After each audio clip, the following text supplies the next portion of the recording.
PSC rank പട്ടിക നിലനിൽക്കെ metre reader തസ്തികയിൽ താൽക്കാലിക നിയമനം തുടർന്ന് കേരള വാട്ടർ അതോറിറ്റി. ജോലിക്ക് ആവശ്യമായ യോഗ്യത താൽക്കാലിക ജീവനക്കാർക്കില്ല എന്നാണ് ഉദ്യോഗാർത്ഥികളുടെ പരാതി. റാങ്ക് ലിസ്റ്റ് കാലാവധി തീരാൻ 1 വർഷം മാത്രം ബാക്കി നിൽക്കെ പ്രതിഷേധം ശക്തമാക്കിയിരിക്കുകയാണ് ഉദ്യോഗാർത്ഥികൾ.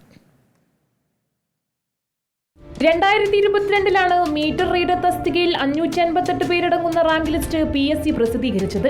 അതിൽ ആകെ 30 പേർക്ക് നിയമനം. പിന്നീട് ലിസ്റ്റിലുള്ളവരെ പരിഗണിക്കാതെ സർക്കാർ താൽക്കാലിക നിയമനം നടത്തുകയായിരുന്നു.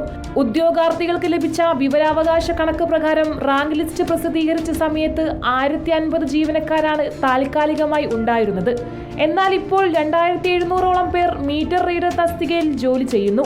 കോടതി വിധി നിലനിൽക്കെയാണ് താൽക്കാലികക്കാരെ നിയമിച്ചതെന്നും സാങ്കേതിക യോഗ്യത ജീവനക്കാർക്കില്ലെന്നും ഉദ്യോഗാർത്ഥികൾ ആരോപിച്ചു. കോടതി ഉത്തരവിനെയൊക്കെ മറികടന്നുകൊണ്ട് ലംഘിച്ചുകൊണ്ട് ഇത്രയധികം താൽക്കാലികക്കാരെ നിയമിച്ചത് ഈ റാങ്ക് ലിസ്റ്റ് നിലവിലിരിക്കുകയാണ്.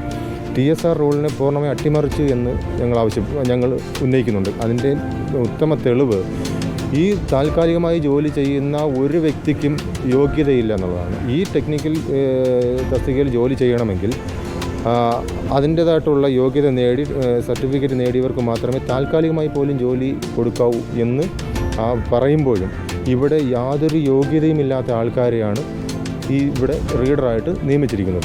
സംസ്ഥാനത്ത് 40 ലക്ഷത്തോളം കണക്ഷനുകൾ ഉണ്ടെങ്കിലും അത്ര തന്നെ metre reader തസ്തികകളില്ല.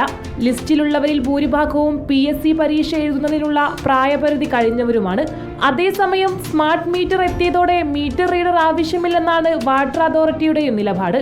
Reporter Archana Raveendran, in reporter, Thiruvananthapuram.